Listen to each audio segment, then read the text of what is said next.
Hər vaxtınız xeyir əziz izləyicilər. Respublika qəzetinin 24 may 2025-ci il buraxılışı ilə bugün birgə tanış olacaq. Sizinlə mənəm, Ləman Tərməz. Qəzetimizin bugün olan buraxılışı 16 səhifədən ibarətdir.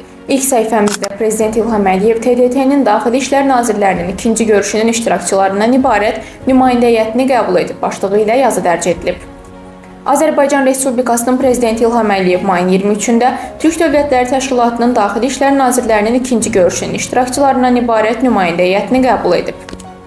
Nümayəndə heyətinə Qazaxıstan Respublikasının Daxili İşlər Naziri Erjan Sadenov, Qırğız Respublikasının Daxili İşlər Naziri Ulan Niyazbekov, Türkiyə Respublikasının Daxili İşlər Naziri Ali Yerlikaya, Özbəkistan Respublikasının Daxili İşlər Naziri Aziz Taşpolat, Şimali Kipr Türk Cümhuriyyətinin Daxili İşlər Naziri Dursun Oğuz, Macarıstanın Daxili İşlər Naziri müavini Bentser Retvari və Türk Dövlətləri Təşkilatının baş katibi Kubançbek Ömraliyev daxildir. İkinci səhifədə isə Azərbaycan Respublikasının Prezidenti Cənab İlham Əliyevə dövlət başçıları tərəfindən göndərilmiş səmimi təbriklər yer alıb. Milli Məclisin plenar iclasında başlığı ilə isə 3-cü səhifəmizdə məlumat öz əksini tapıb. Mayın 23-də Sahibə Qafarovanın sədrliyi ilə parlamentin yaz sessiyasında növbəti plenar iclası keçirilib. İclası açan parlamentin sədri Sahibə Qafarova Milli Məclisin nümayəndə heyətinin İspaniyaya rəsmi səfəri barədə danışıb. 4-cü səhifədə əlaqələndirmə qərargahının növbəti iclası Ağdam şəhərində keçirilib başlığı ilə məlumat öz əksini tapıb. Azərbaycan Respublikası Prezidenti Administrasiyasının və Azərbaycan Respublikasının işğaldan azad edilmiş ərazilərində məsələlərin mərkəzləşdirilmiş qaydada həlli ilə bağlı əlaqələndirmə qərargahının rəhbəri Samir Nuriyevin sədrliyi ilə qərargahın növbəti iclası mayın 23-də Ağdam şəhərində keçirilib. Günün siyasi nəbzi 5-ci səhifəmizdə tutulub. Ankaradan verilən mesaj, qayıdışın geosiyasi və hüquqi əsasları başlıqlı yazıda burada yer alıb. Mayın 21-də Ankarada keçirilən Qərbi Azərbaycana qayıdış insan hüquqlarının aliliyinin mühüm şərti kimi beynəlxalq konfrans Azərbaycanın məsələni artıq təkcə siyasi yox, həm də hüquqi və humanitar müstəviyə çıxardığını göstərdi. Konfransda 250-yə yaxın iştirakçı, o cümlədən Azərbaycan və Türkiyənin yüksək səviyyəli dövlət rəsmiləri, parlament üzvləri, ictimai-siyasi xadimlər və alimlər iştirak edərək mövzuya müxtəlif aspektlərdən yanaşdılar. 6-cı səhifəmizdəki Bakı-İslamabad münasibətləri tarixin zirvəsində başlıqlı məqalədə qeyd olunur. Bugün Azərbaycan-Pakistan münasibətləri tarixi zirvəyə yüksəlib. Pakistanın baş naziri Məhəmməd Şahbaz Şərifin mayın 25-30-u Azərbaycana planlaşdırılan səfəri münasibətlərin ideoloji və strateji mənadaşlığını göstərir. Pakistanın regionda mövqeyi və xarici siyasəti nəzərə alınarsa, bu səfərin zamanlaması və marşrutu xüsusi əhəmiyyət daşıyır.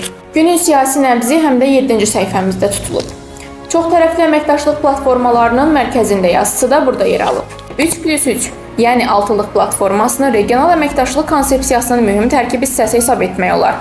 Azərbaycan, Türkiyə, Pakistan, Azərbaycan, Qazaxıstan, Türkiyə və digər çoxtərəfli əməkdaşlıq formatları da geniş miqyaslı əməkdaşlığın dərinləşməsi nöqteyi nəzərindən mühüm əhəmiyyətə malikdir. 8-ci səhifəmizdəki məqaləmiz də Türk dövlətlərinin birliyinə əsr edilib. Türk Dövlətləri Təşkilatı kontekstində regional reallıqlar. Mayın 21-də Macarıstanın paytaxtı Budapeştdə keçirilən Türk Dövlətləri Təşkilatının dövlət başçılarının qeyri-rəsmi zirvə görüşü Türk dünyasının siyasi konsolidasiyası və institusional inkişafı baxımından strateji dönüş nöqtəsi kimi tarixə düşdü. Bu görüş TDT-nin gələcək inkişaf trayektoriyasını müəyyən edən siyasi və iqtisadi konturların cızıldığı platforma kimi dəyərləndirilməlidir. Qərbi Azərbaycan, 20-ci əsrin bəlası deportasiya rubrikasına həsr olunmuş yazılarda 9-cu səhifədə yer alıb. Onların başlıqlarını təqdim edirik. Gözəl kəndimiz, gözlə, gələcəm. Qərbi Azərbaycanlılar tezliklə ata-baba yurdlarına dönəcəklər. Dağların səssiz nəğməsi və yaddaşlarda qalan həsrət. Zəfər salnaməsi davam edir. Qazaxın 4 kəndində də dalğalanan bayrağımız. Bu yazı isə 10-cu səhifədə öz əksini tapıb. Hüquqi cəhətdən əsaslandırılmış və texniki baxımdan dəqiq delimitasiya prosesi sayəsində Qazax rayonunun Bağanisi ayrım, Aşağı Eskipara, Xeyrimli və Qızılhacılı kəndlərinə aid ümumilikdə 6,5 kvadrat kilometr ərazi Azərbaycana geri qaytarılıb. 2024-cü il mayın 24-də adı çəkilən ərazilər Azərbaycan Respublikası Dövlət Sərhəd Xidmətinin bölmələri tərəfindən tam şəkildə və heç bir şərt qoyulmadan nəzarətə götürülüb. 11-ci səhifədə isə torpağı vətən, vətəni bütöv edənlər başlığı ilə şəhidlərimizlə bağlı yazılar yer alır. Ətraflı tanış olmaq üçün söz gedən səhifəmizə nəzər yetirə bilərsiniz. Maraqlı bir yazımız da 12-ci səhifədə yer alıb. Azad sözün ikiyüzlü müdafiəsi başlıqlı yazıda qeyd edilir.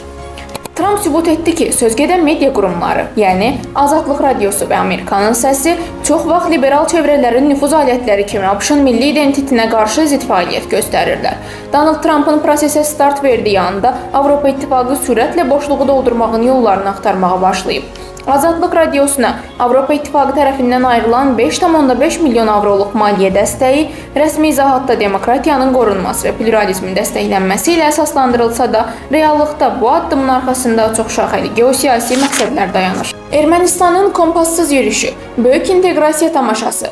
Bu yazı isə 13-cü səhifəmizdə hadisələr kontekstində rubrikasında yer alıb. Ermənistan nəinki Avropa İttifaqına doğru irəliləyir, əksinə geosiyasi girdabda əriyir və suallarla yaşamağa davam edir. Bu da bir dövlət üçün təhlükəli mənzərədir. Beləliklə Ermənistan bu günlər Rusiya ilə açıq-aşkar müttəfiqdir, nə də Avropaya real inteqrasiya yolundadır. Bu dövlət sadəcə tərəddüdlərlə dolu, qeyri-real ambisiyalarla yüklənmiş, öz kimliyini və istiqamətini hələ də müəyyən edə bilməmiş siyasət vitrini yaradır.